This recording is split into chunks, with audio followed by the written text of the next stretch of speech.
The silence of Echo 7 was a living thing, a pressure against the eardrums that Eris Thorn had come to know better than his own heartbeat.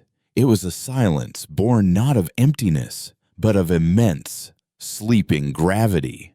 Outside the triple-pane viewport of the station's primary observatory, nothing moved. Nothing, except for the slow, predatory waltz of the abyss.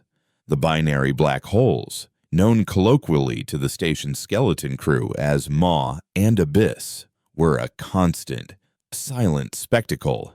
They didn't rage or burn like stars, they simply were.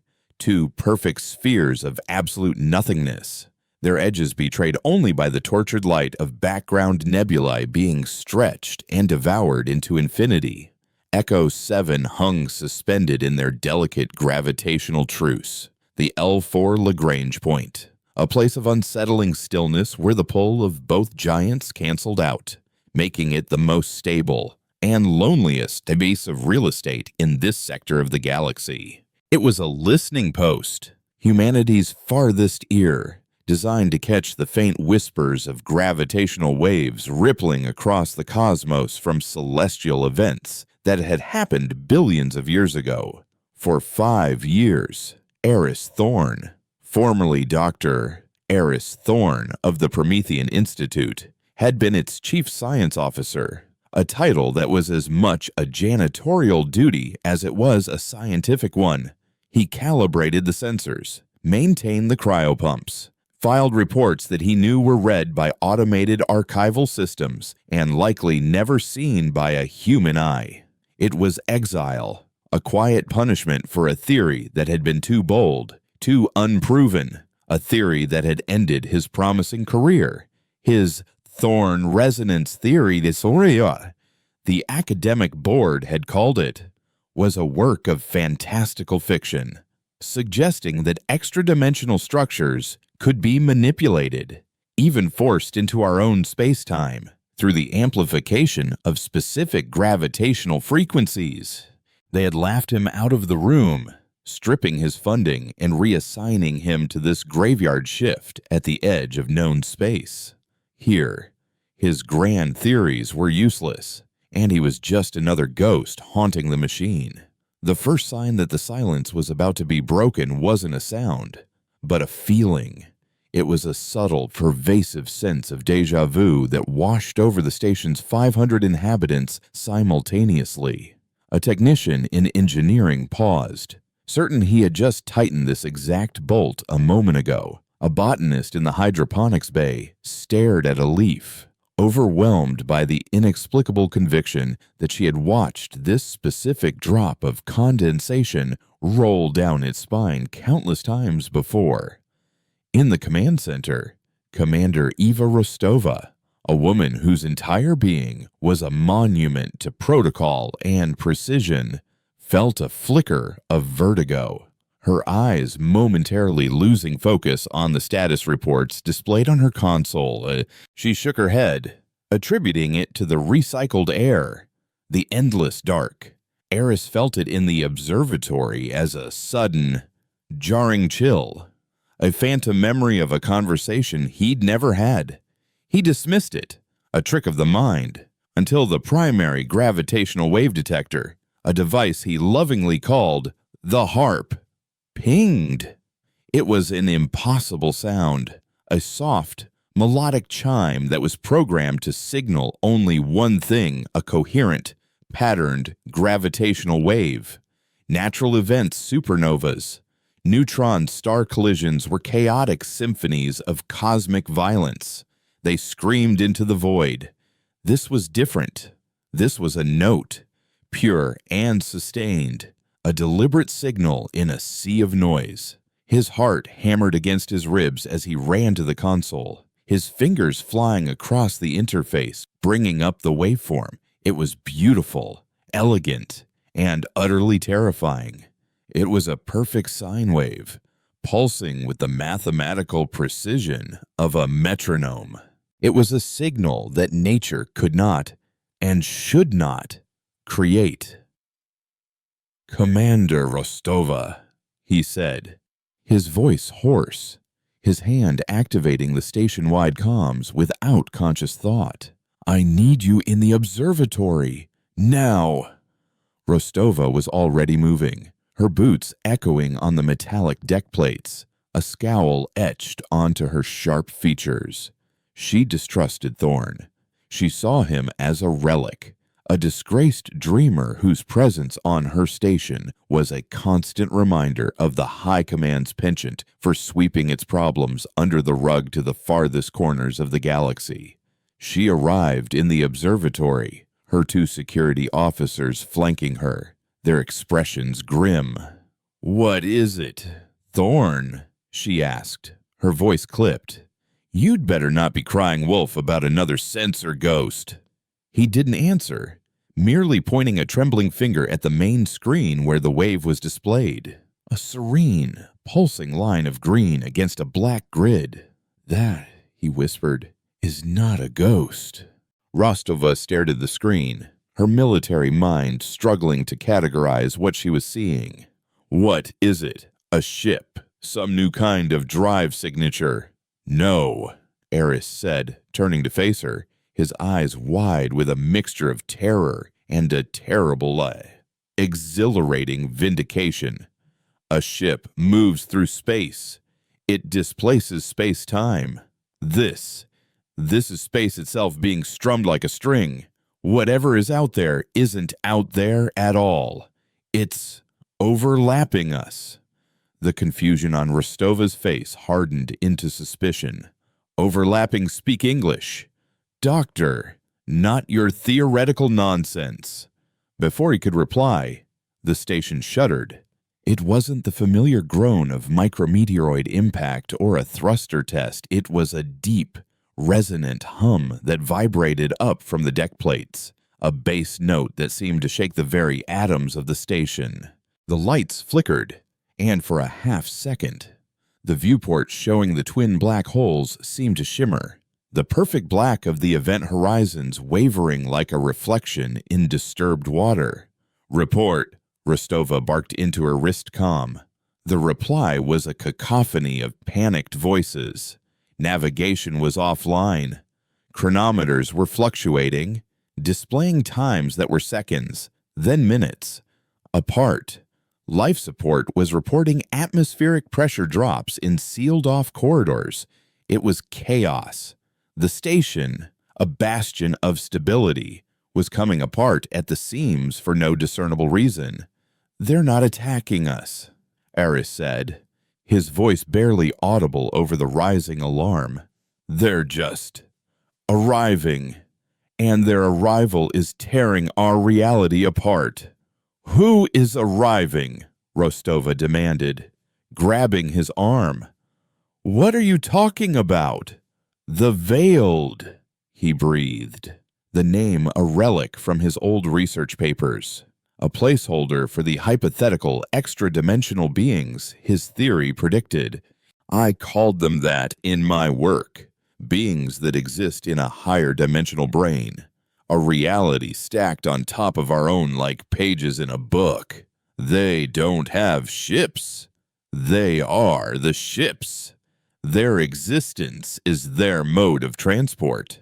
The security officers exchanged uneasy glances. The commander looked at Thorn as if he had lost his mind. But then, one of the officers, a young ensign named Petrov, screamed. He pointed toward the far bulkhead, his face pale with horror. The solid gray alloy of the wall was becoming translucent. They could see the faint, ghostly outlines of the corridor behind it, the conduits and wiring shimmering as if seen through thick, heated air. The effect rippled and spread, the wall losing its solidity, its very concept of being a barrier dissolving under some unseen pressure. "Conventional weapons will be useless," Eris stated, a strange calm settling over him as the nightmare he had theorized for years unfolded before his eyes. "You can't shoot a shadow. You can't bomb a ghost. They're not physically here. Then what do we do?" Rostova's voice had Iman for the first time since Eris had known her. held a tremor of fear. She was a soldier without an enemy to fight, a commander without a battlefield. Her protocols, her training, her entire worldview was predicated on a physical reality that was currently bleeding away at the edges. Eris turned away from the dissolving wall and back to the console displaying the serene, deadly sine wave. The source of the signal was localizing, centering directly on Echo 7. They were the target, or perhaps the tuning fork. "We have to make them physical," he said, his mind racing, connecting dots that had been dormant for half a decade. "We have to force them into our dimension, all of them, trap them in a singular state of reality where they can be touched, where they can be hurt." He started typing furiously, pulling up old and password-protected files from his disgraced research archives.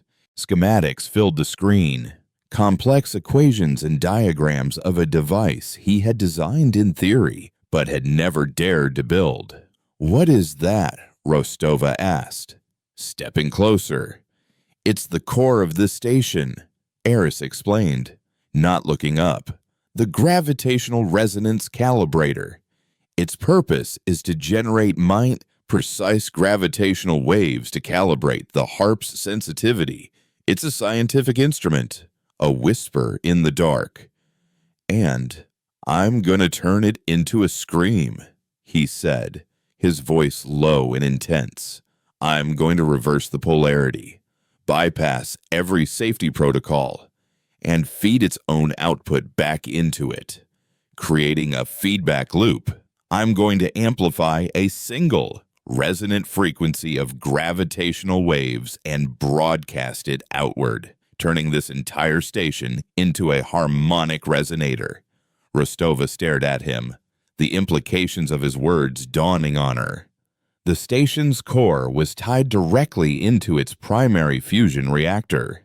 A feedback loop of that magnitude. "You'll destroy us," she said, her voice flat. The structural integrity of the station would never withstand that kind of gravitational strain. You would tear us to pieces from the inside out. "It's a risk," Eris admitted, his face illuminated by the glow of the screen. "A monumental one, but the alternative is to be erased, not killed, Commander. Erased. Our matter, our energy, our very existence nullified as our reality is subsumed by theirs. Would you rather be torn apart or simply cease to have ever been?" A fresh wave of distortion washed over the station, stronger this time. The deck beneath their feet felt like it turned to liquid for a moment, and the melodic chime from the harp deepened into a dissonant, ominous chord. From the comms, a new wave of terrified reports came in. Crew members were vanishing, not in a flash of light or an explosion, but simply ceasing to be. One moment, a man was at his station, and the next, there was only empty space. His colleague staring in horror at the spot where a living, breathing person had been just a second before. The phantoms were here. Rostova looked at the translucent bulkhead, then at the terrified faces of her officers, then back at the haunted, determined eyes of the disgraced doctor. Every instinct, every regulation, every fiber of her being screamed that Thorne's plan was madness. It was an untested, insane gambit proposed by a man with a history of academic failure, but she could no longer deny the evidence of her own senses. The enemy was incomprehensible, and the rules of war no longer applied. Her reality was failing, and the only person offering any kind of solution, no matter how insane, was the man she had dismissed as a fool. She drew her sidearm from its holster, not to threaten Thorne, but to ground herself in its familiar, solid weight. It was a piece of the world that still made sense. "How long?" she asked, her voice regaining its steel. "To reconfigure the calibrator." Eris didn't hesitate. "Hours, maybe a full day, if I have to rewrite the core governors from scratch. And I'll need complete control of the primary reactor. Unrestricted. You'll have it." Rostova said, making her decision. She turned to her security team. Petrov, you're with me. Sanchez, you stay here. Nobody, and I mean nobody, interferes with Dr. Thorne. His orders are to be treated as my own. Is that clear? Yes, ma'am, Sanchez replied, his eyes wide as he stared at the doctor with a newfound, terrified respect. Rostova keyed her comm.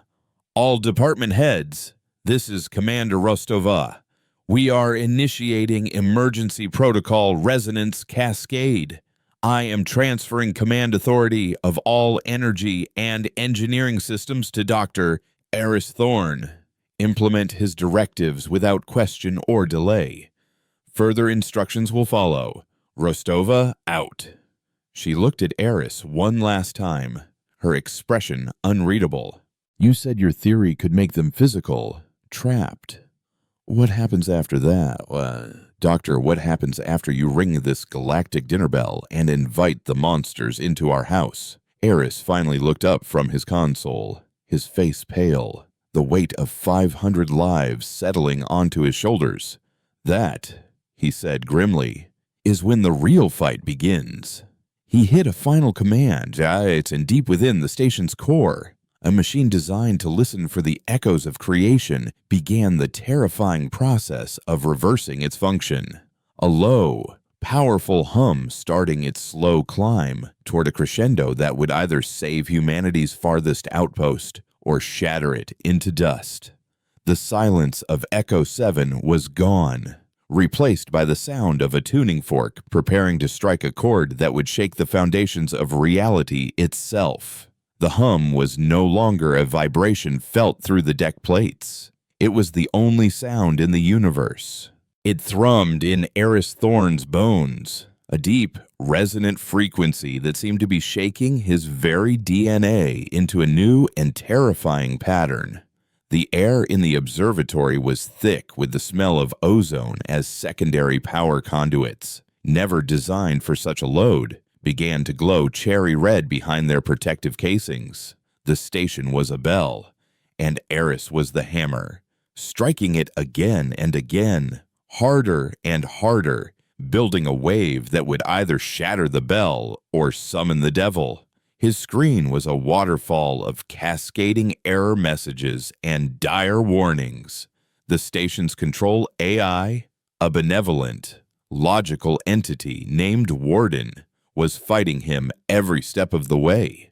It was a machine built to ensure stability, and every command Eris entered was an act of calculated insanity that Warden was programmed to prevent. Warning reactor core containment field at 150% capacity. Immediate shutdown recommended. Eris bypassed it. Warning gravitational shearing stress on sectors 4 through 9 exceeds structural tolerances. Imminent hull breach detected.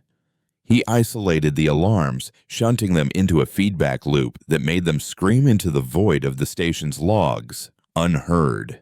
He was dismantling a watch with a sledgehammer, praying he could reassemble it into a bomb before it simply disintegrated in his hands. He could feel Warden's presence in the system, a ghost of pure logic trying to close the doors he was forcing open, rerouting power away from the calibrator, attempting to re-engage the safety governors he had systematically dismantled. It was a silent, frantic duel, fought in lines of code while reality bled around him.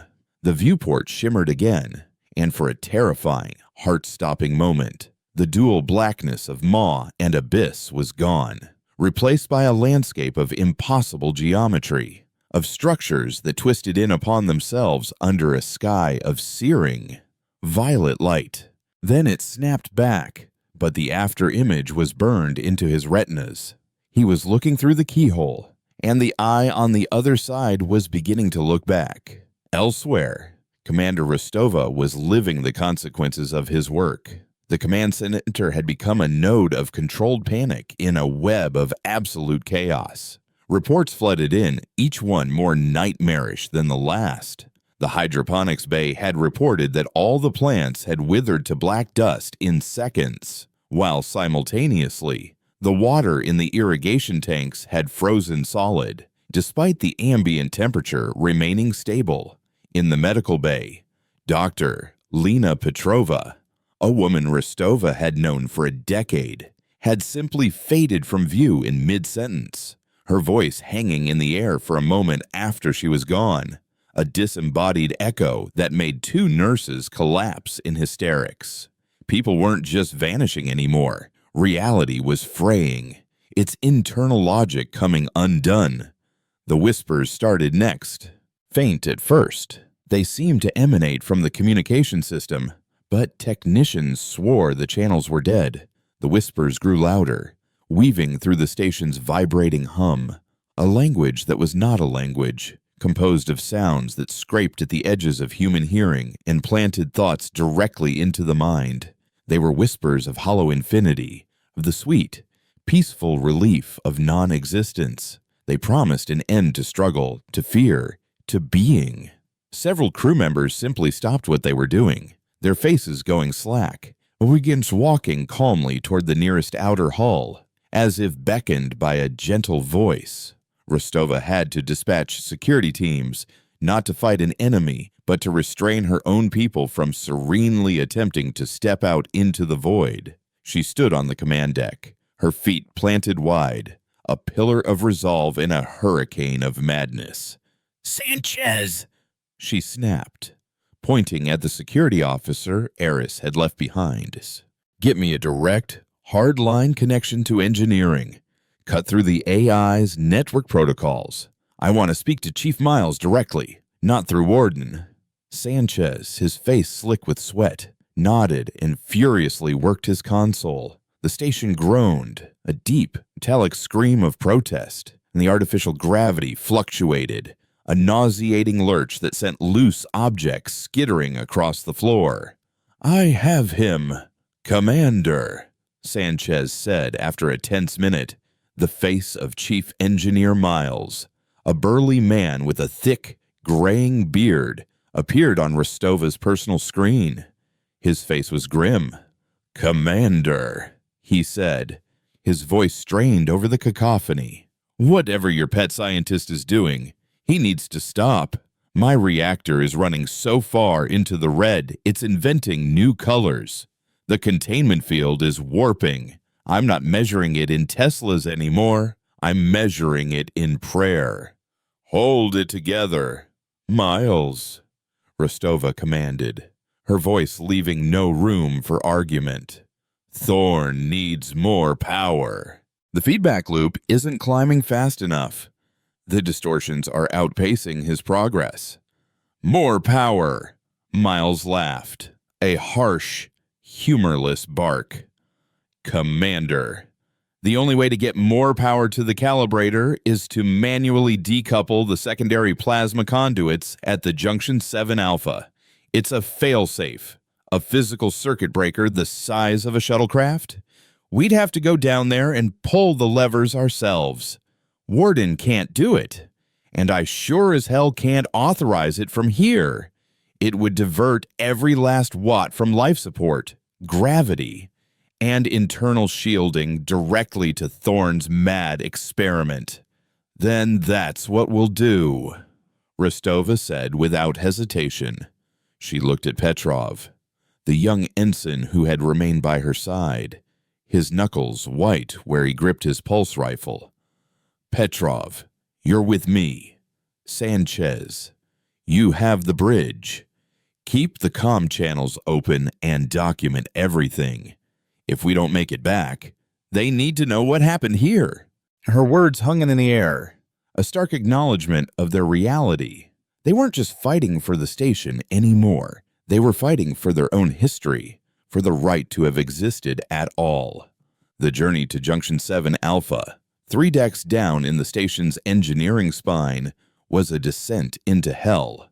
The corridors flickered between solid and spectral. In one section, the floor became transparent, showing the dizzying starfield below their feet, making every step an act of sheer will against vertigo. In another, gravity reversed, and they had to crawl along the ceiling, using magnetic clamps on their boots. The whispers were louder here, coiling around them, promising peace.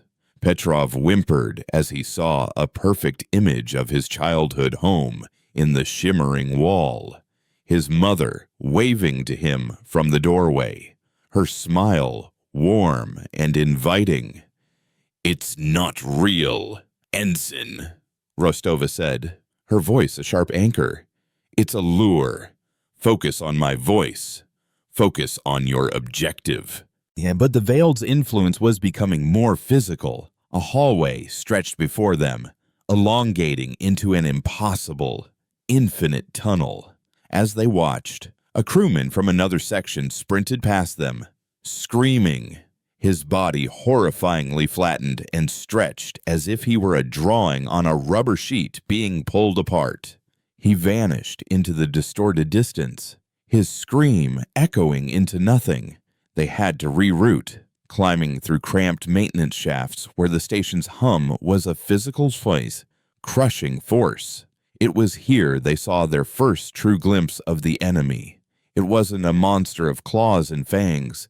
It was a patch of corridor ahead of them where the laws of physics had simply given up. The light didn't reflect. It was absorbed, creating a patch of darkness more absolute than the black holes outside. Within this darkness, something moved, a shape defined only by the way it blotted out the void behind it. It was a being of pure geometry, a tesseract of non-Euclidean angles that folded and unfolded in ways that made the human eye water and the brain ache.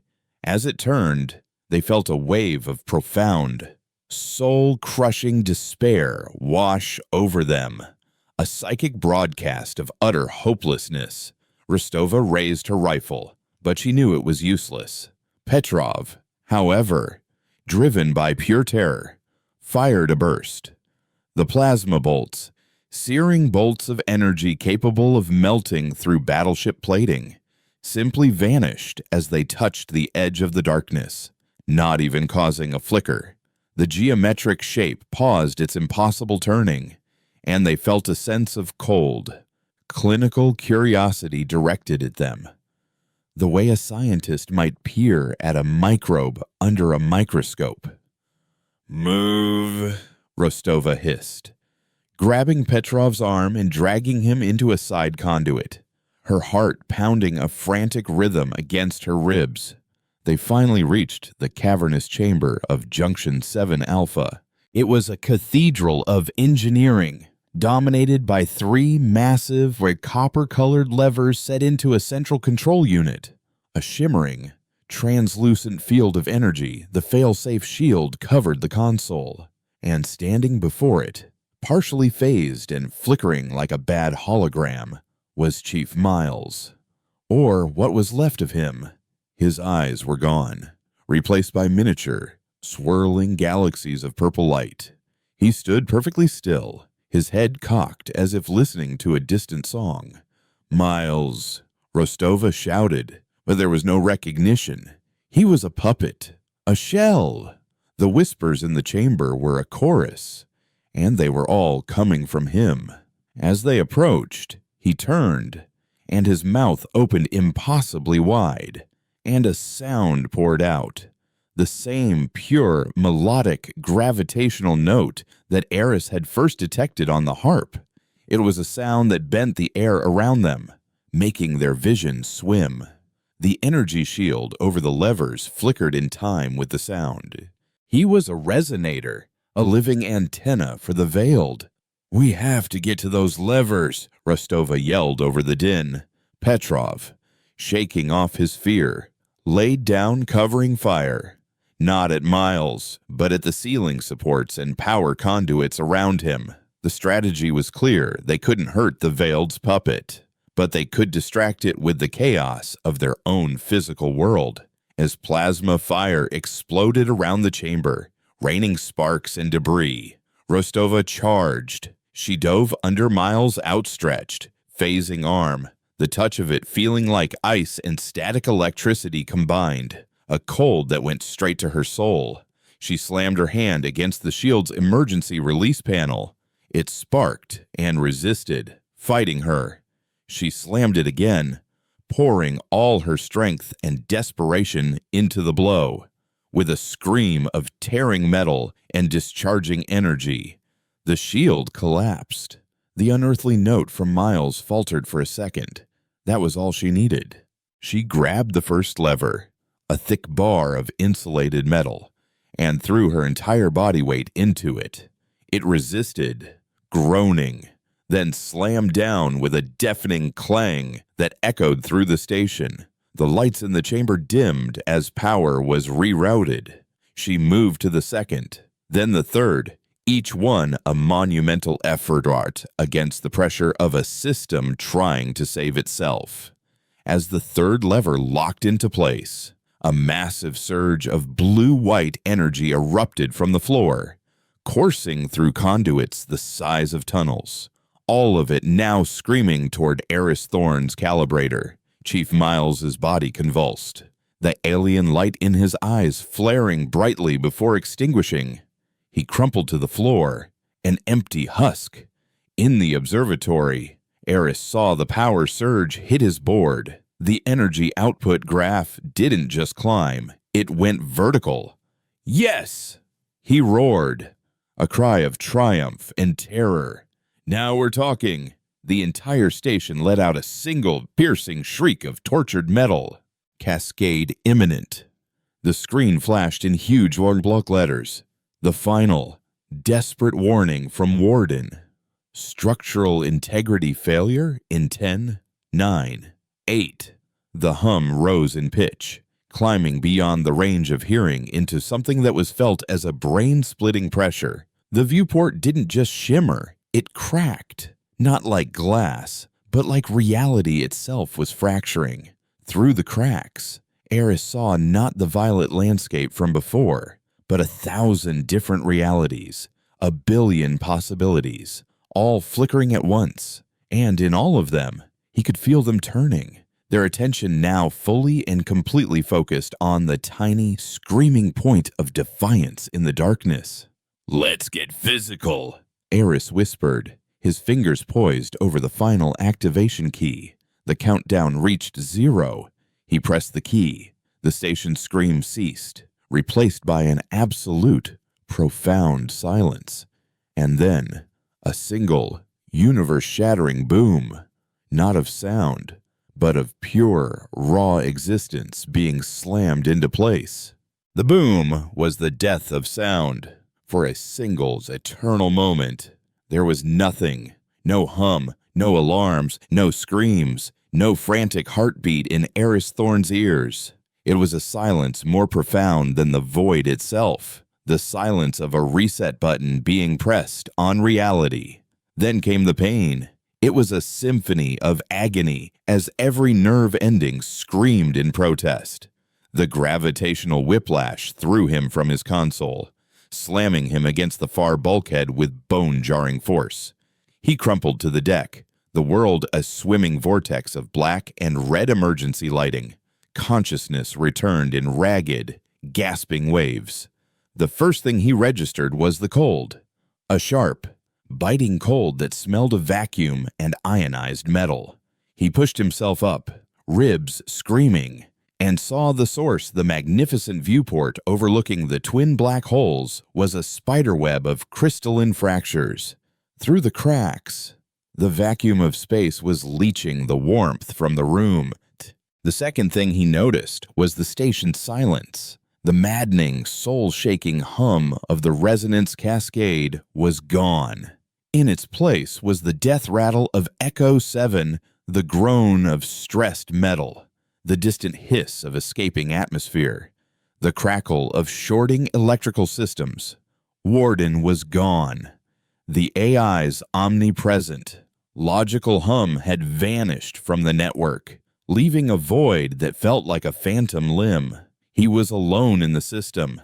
He staggered to the console, his left arm hanging uselessly at his side. Most systems were dead, red offline indicators covering the screen like a plague.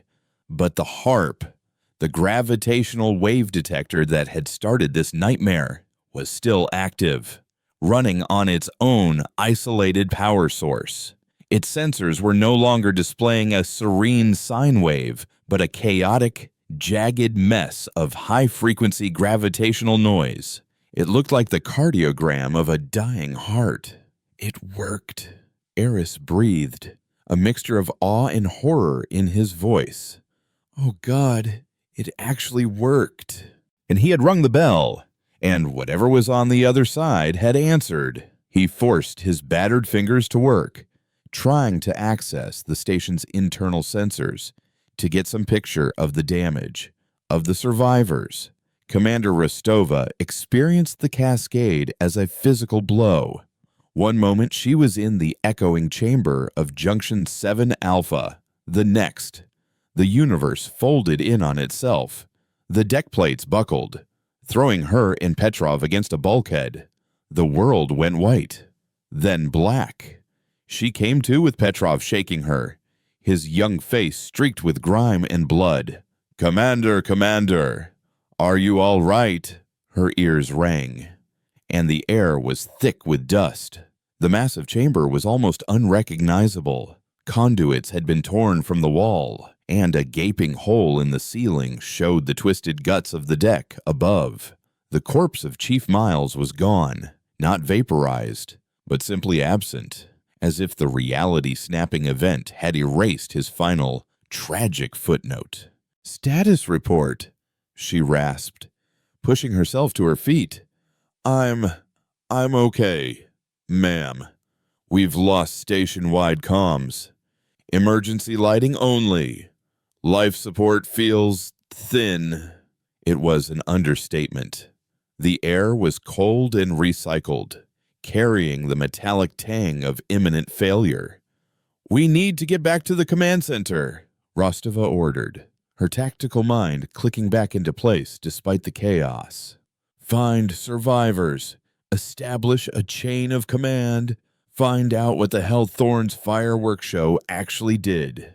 Their journey back was a nightmare crawl through a tomb. Entire corridors had collapsed. Others were open to the vacuum, forcing them to find pressurized routes. They found bodies, some killed by the structural collapse, others changed. They saw a man fused halfway into a bulkhead, his face a mask of silent screaming, his body and the metal around him warped together as if they had been liquid for a moment. They passed the medical bay, or what was left of it. The outer wall was gone, and the contents had been vented into space. A frozen, silent tableau of a crisis interrupted by a catastrophe. The whispers were gone, but the silence they left behind was filled with a new kind of dread. It was in the shadows, in the way the emergency lights flickered, in the feeling of being watched by something that had never had eyes before.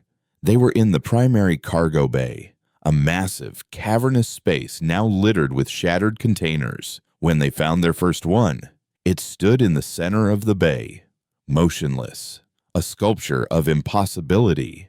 It was roughly humanoid in shape, perhaps 10 feet tall, but it was made of a material that seemed to be solidified darkness. It wasn't black, it was an absence of light, a hole in the visual spectrum. Its body was a collection of jagged, crystalline planes and impossible angles that seemed to shift and rearrange themselves even as it stood still. It had no face, no limbs in the conventional sense, just sharp, geometric extensions that looked like they could slice through reality itself. This was a veiled, made flesh, or something like it. "By the stars," Petrov whispered, raising his rifle. "Don't shoot," Rostova ordered, her voice a low hiss.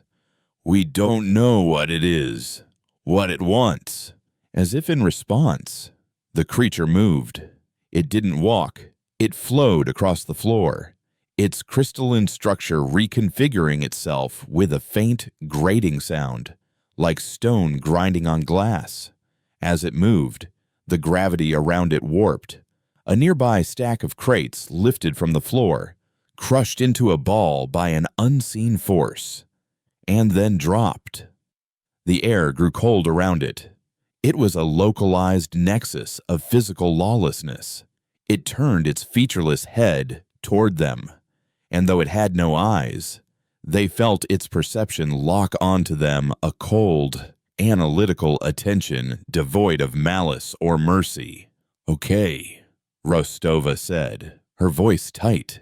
"New plan. Fire." Petrov unleashed a sustained burst from his pulse rifle. The superheated plasma bolts, which should have turned the thing into a molten puddle, struck its dark, chitinous surface and shattered.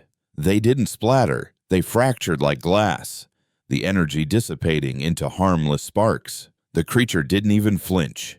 It continued its silent, flowing advance. "It's too dense," Rostova yelled, firing her own weapon with the same result. "The energy is being deflected. Fall back to the maintenance corridor." They backed away, firing as they went, their shots having no more effect than throwing pebbles against a mountain. The Veiled accelerated, gliding toward them, one of its jagged limbs extending like a spear. A loose floor panel between them and the creature suddenly buckled upwards, twisted into a spike by the localized gravitational flux. They were being herded. They dove into the maintenance corridor, a narrow, cramped tunnel, and Rostova slammed her hand on the emergency lockdown panel. A thick titanium door slid shut, sealing them off. Seconds later, a monumental impact shook the door, denting it inwards. Another impact and another, each one accompanied by the screech of tortured metal. The door wouldn't hold for long. "There has to be a way to hurt them," Petrov panted, reloading his rifle with trembling hands. "Thorn said we had to make them physical so they could be hurt," Rostova said, her mind racing. "Physical laws now apply. That means every action has an equal and opposite reaction. It's not immune, just incredibly durable." She looked around the cramped corridor, her eyes falling on a series of thick, yellow pipes running along the ceiling, labeled coolant, liquid helium. An idea, desperate and suicidal, sparked in her mind. "Petrov," she said, pointing her rifle at the pipe junction directly above the door. "On my mark, shoot that valve." The door dented again, a fracture appearing in its center. "Ma'am, its body is made of something. Crystallized space-time, whatever Thorn would call it. But it's a stable structure. Extreme thermal shock might destabilize it. We're going to give it the coldest bath in the universe. Now." Petrov aimed. The door buckled, and a dark and a crystalline spearhead punched through the center. "Fire!" Rostova screamed. Petrov's shot was true. The valve exploded, and a torrent of supercooled liquid helium, just a few degrees above absolute zero, gushed out, pouring down over the door. As the Veiled finally ripped the door from its hinges and stepped through, the cryogenic liquid washed over it.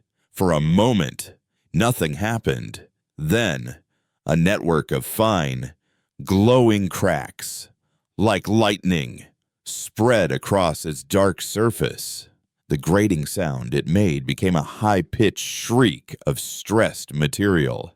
It took a step, then another, and with a sound like 1,000 panes of glass shattering at once, it imploded, collapsing into a pile of fine, black dust that swiftly sublimated into nothing. They stood in stunned silence, breathing heavily in the now freezing corridor, staring at the empty space where the creature had been. "Well," Petrov said, his voice shaky, "I guess they can be hurt."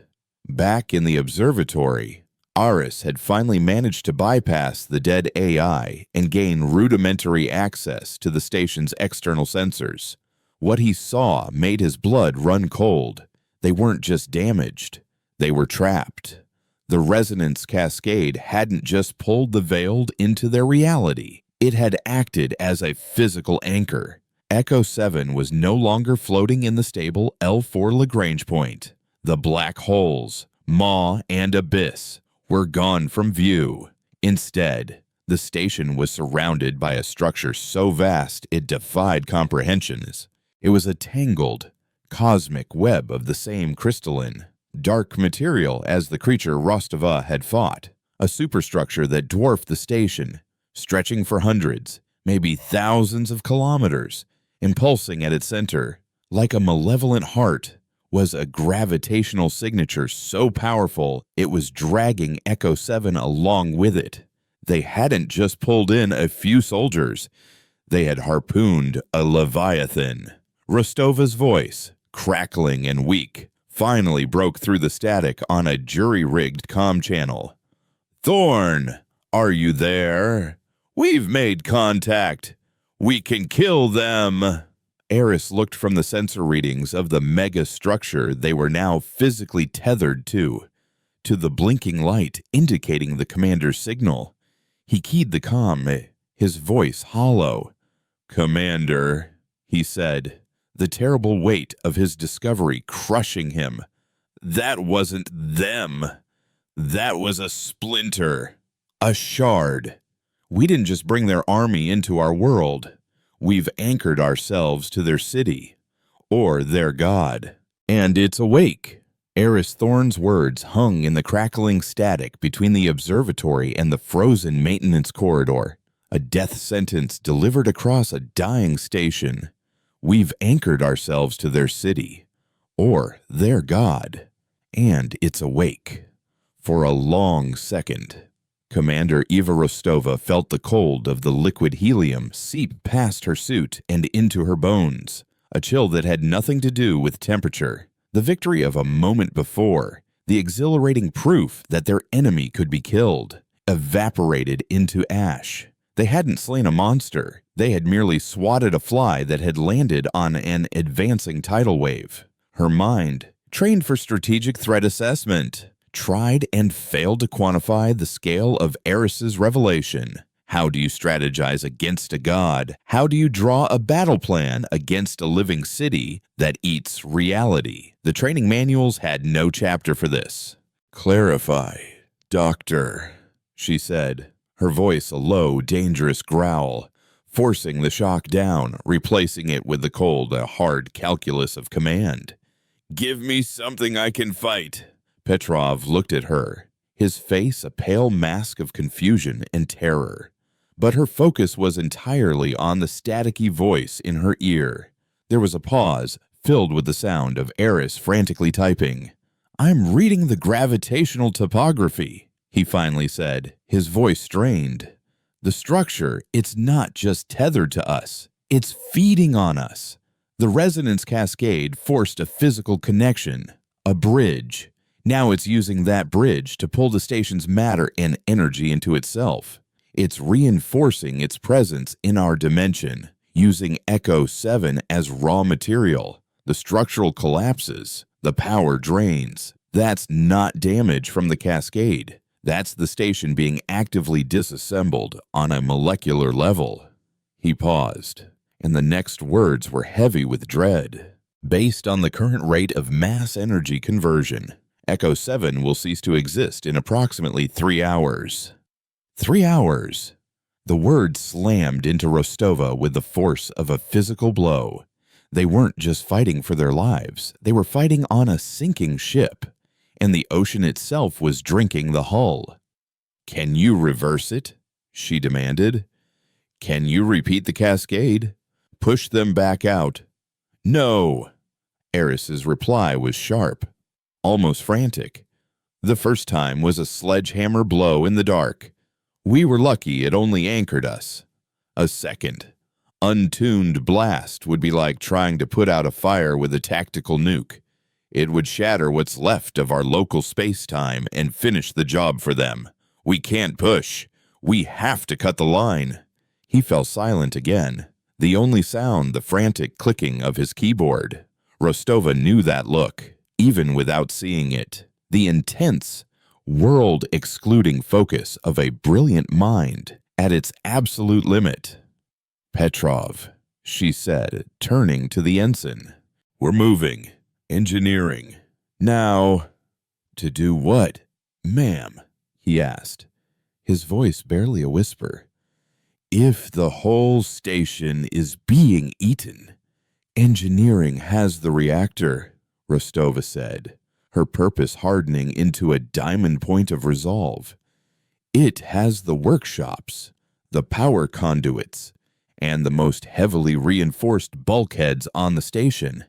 If we're going to make a stand, we make it there, and we're going to find more survivors on the way." Their progress was a grim pilgrimage through a dying world.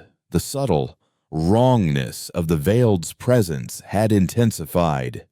It was no longer just a feeling, it was an active, malevolent force. They saw hallways that looped back on themselves, forcing them to retrace their steps. Gravity would shift without warning, from crushing heaviness to a disorienting near-zero G.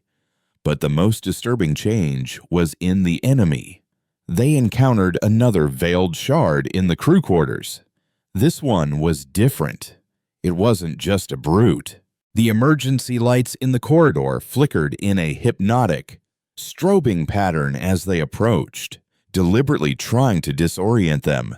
As they took aim, a section of the floor plating in front of them suddenly became frictionless, sending Petrov sliding uncontrollably toward the creature. It was learning. It was observing their physical laws and beginning to manipulate them with a terrifying, alien intelligence. Rostova reacted instantly, firing not at the creature, but at a pressurized fire suppression tank on the wall. The tank exploded, spraying the floor with retardant foam and giving Petrov the purchase he needed to scramble back. The creature tilted its featureless head, a gesture of cold curiosity, and then the station's automated fire doors slammed shut, separating them. The Veiled's gravitational influence having triggered the emergency sensors. It wasn't just a monster, it was a ghost in the machine, and it was turning their own home against them. They found the survivors in the main engineering control room, sealed behind a blast door that glowed dull red with the heat of repeated impacts from the outside. There were 7 of them, a handful of technicians and engineers led by a young, fiercely intelligent woman named Gia, who had been Chief Miles's lead diagnostician. Her face was smudged with grease, and her eyes held the weary, haunted look of someone who had seen too much. But she radiated a nervous energy and a deep, ingrained competence. "Commander," she said, relief and despair warring in her expression as Rostova and Petrov cycled through the airlock. "We thought we were the last." The reunion was cut short by a deafening boom against the outer door. "They know we're in here," Gia said, her voice tight. "They've been at it for an hour. They seem drawn to the reactor's energy signature." "Thorn, I have Gia, Miles's second in command, and 6 other engineers." Rostova broadcast, patching her comm through the engineering mainframe. "We're holed up at the reactor control center."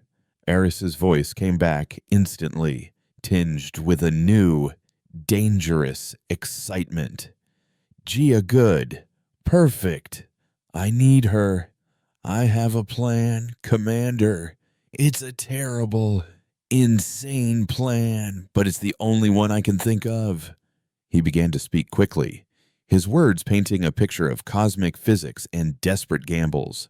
"The superstructure, the city, it's a resonant entity, like a crystal. The cascade shocked it into a physical state, but it's an unstable one. It's consuming the station to stabilize itself. But like any crystal, it has a resonant frequency, a specific vibrational keynote that defines its structure.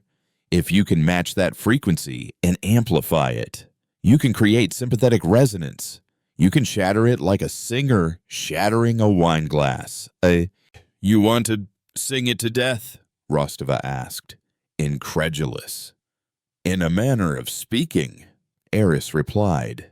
I can't risk another broad-spectrum cascade, but a focused, tuned energy pulse, a single, pure note aimed directly at the heart of that thing.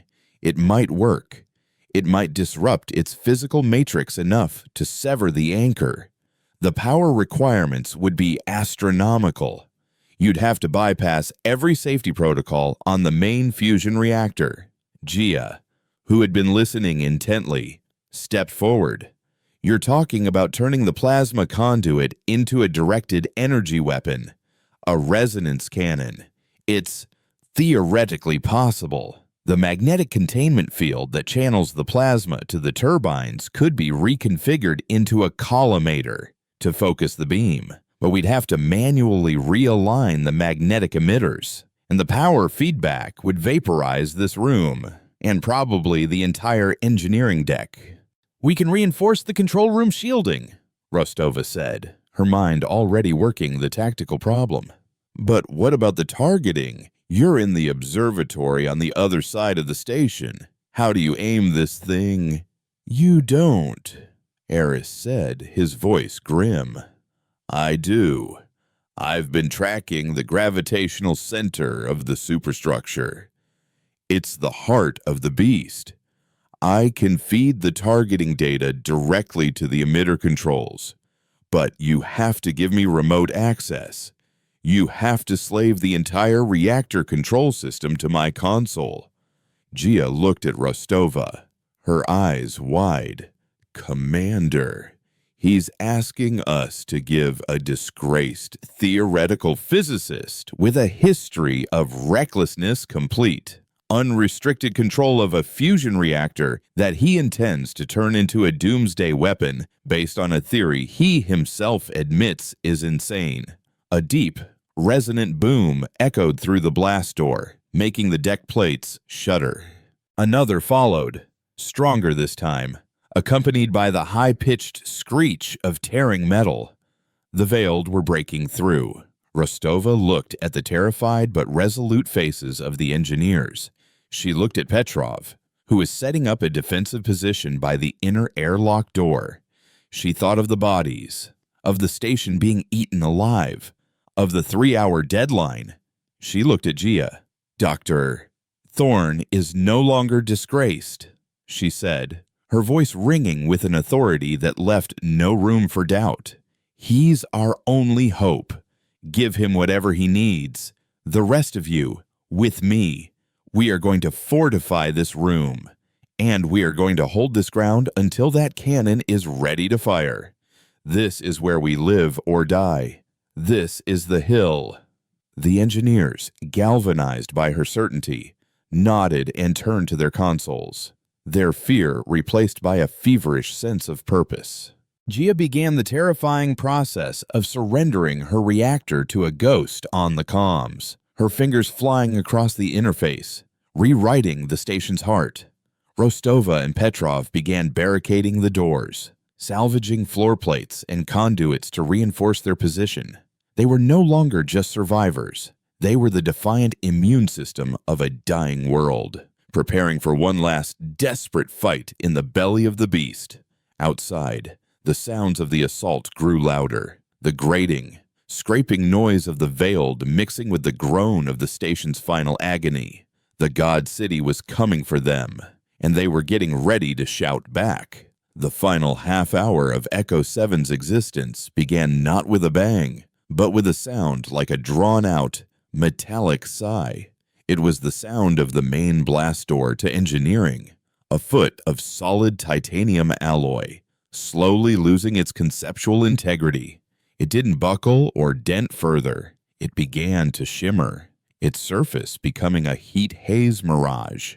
The molecular bonds that held it together were being persuaded to simply let go.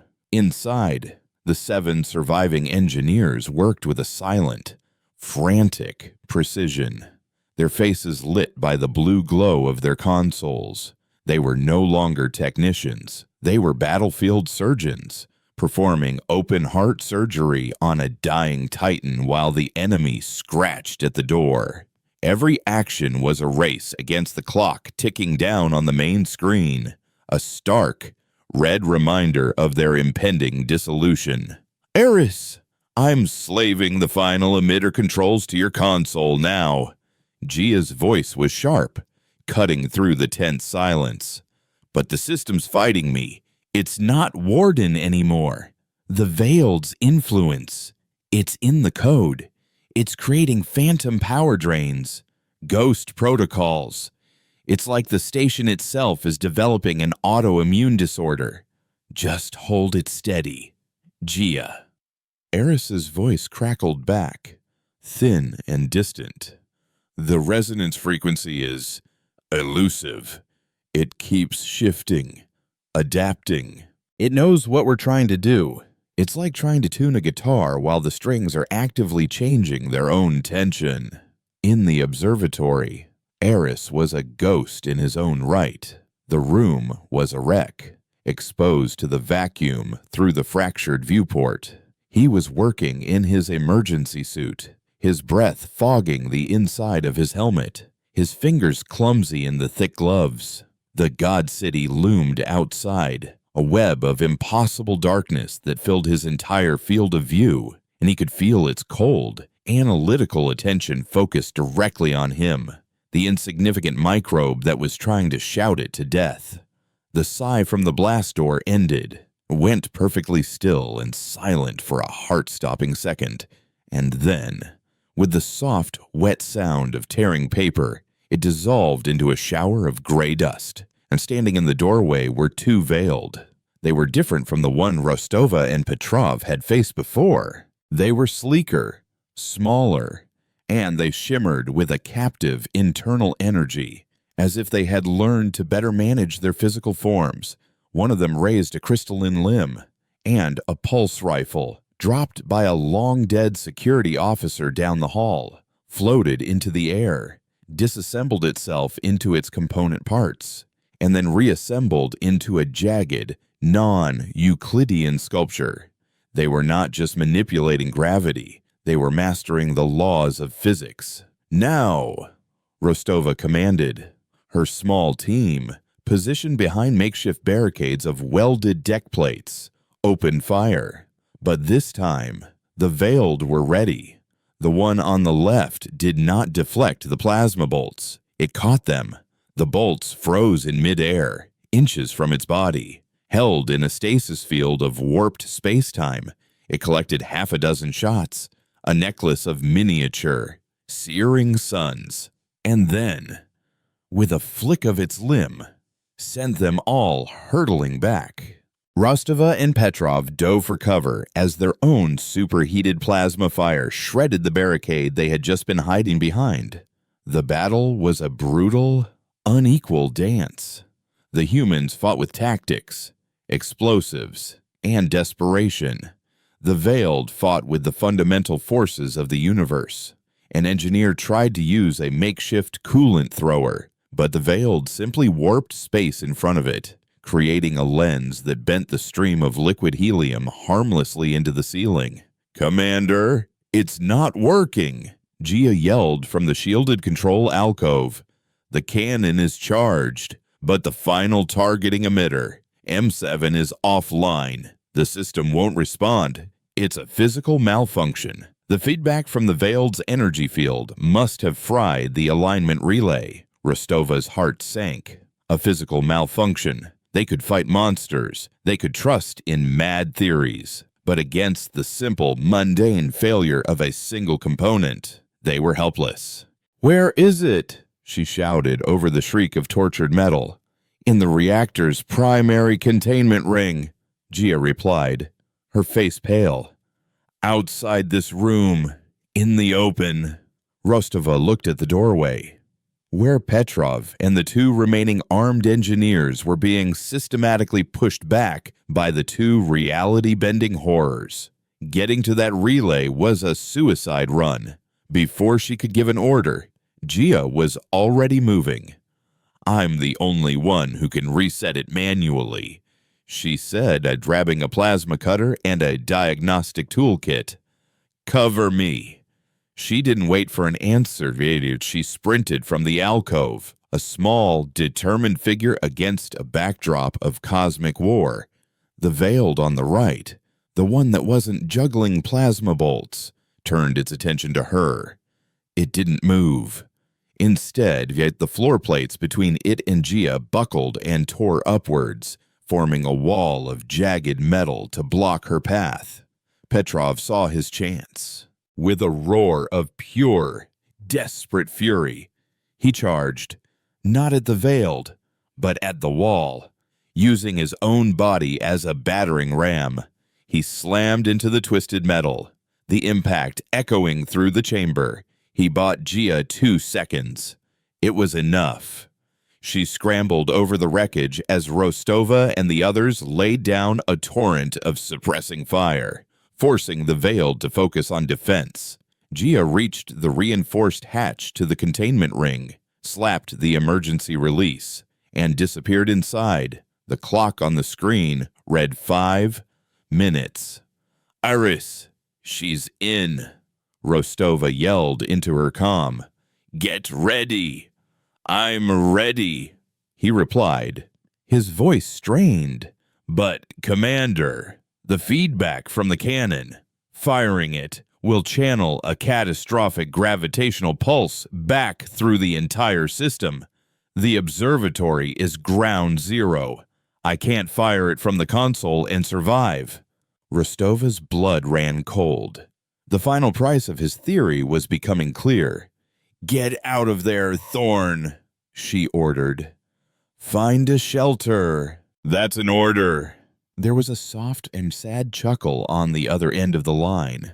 "With all due respect, Commander, I've been in exile my whole career. It's fitting I see it through to the end. My theory brought this hell upon us. It's my responsibility to finish it. It's not just a grounding issue.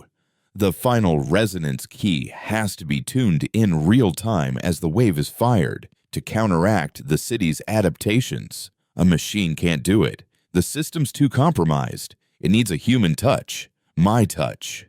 Inside the containment ring, surrounded by the pulsating glow of the fusion reactor, Gia found the M7 emitter. The relay was fused, a melted slag of metal and wires, working with desperate speed. Her fingers numb from the cold of space seeping through the station's wounds. She cut away the damaged casing and began to manually splice the connections. A tremor shook the station, and a hairline crack appeared in the transparent aluminum of the reactor viewport, showing the swirling, impossible darkness of the God City outside. Her time was up. "It's done," she screamed into her comm. "The relay is bypassed. It's hot." As she spoke, a jagged, crystalline shard, no bigger than a knife, materialized from a shimmering distortion behind her. It plunged through her back, pinning her to the control panel. Her eyes went wide, a final gasp escaping her lips. "Fire it," she whispered, her hand slumping away from the console, leaving a bloody print. "Fire it now!" "Gia!" Rostova screamed. In the observatory, Eris Thorn closed his eyes. He heard her last word. He saw the countdown clock hit 60 seconds. He placed his ungloved hands on 2 jury-rigged conduits he had wired directly into the HARP's central processor. "Commander," he said, his voice strangely calm, "tell them my theory was right." And he took a deep breath and completed the circuit. Energy, pure and raw, surged into him. His vision didn't go black. It exploded into white light, into the raw mathematical language of creation itself. He became the tuning fork. He saw the resonant frequency of the God City not as a number, but as a color, a discordant, sickly violet. With his mind, with his very soul, he focused the entire, unrestrained output of Echo 7's fusion reactor into a single, perfect, countervailing note of pure, brilliant gold. No beam fired from the station. No sound was made, but a wave of pure, weaponized physics. An uncreation event erupted from Echo 7. It was a silent, invisible spear of focused reality. In the engineering bay, the veiled creatures simply ceased to be. They collapsed into dust mid-motion. Outside, the great crystalline web of the God City resonated with the golden frequency. Cracks of pure light spread across its dark, impossible geometry. It did not explode. It unhappened. With a final, silent, cosmic shudder, the entire superstructure dissolved, breaking down into fundamental constants and then into nothing at all. The anchor was severed. Echo 7, free and adrift, lurched violently. Rostova was thrown against a console. The lights died and then sputtered back on, running on the last dregs of emergency battery power. The silence that followed was absolute. It was over. Rostova slowly pushed herself to her feet, surveying the carnage. 2 engineers were dead. Gia was gone.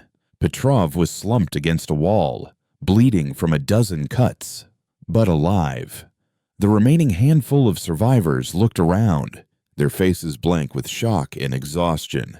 Rostova keyed her comm, knowing the answer but needing to ask. "Thorn Eris, do you copy?" Only static replied. She made her way to a still-functioning sensor console and keyed in the coordinates for the observatory. The screen showed a schematic of the station. Where the observatory section had been, there was now only a ragged, open wound vented to the hard vacuum of space. He was gone, a sacrifice to pay for their salvation. Petrov came to stand beside her. He followed her gaze to the screen, and then to the nearest viewport. The view was no longer filled with the terrifying, dark city. It was empty. Or rather, it was filled with the familiar, terrifying beauty of Maw and Abyss, the twin black holes hanging in the void exactly where they were supposed to be. They were home. They were wrecked. They were bleeding. They were a handful of ghosts on a crippled station at the edge of nowhere. But they were home. The suffocating silence of space had returned, but it was no longer a threat.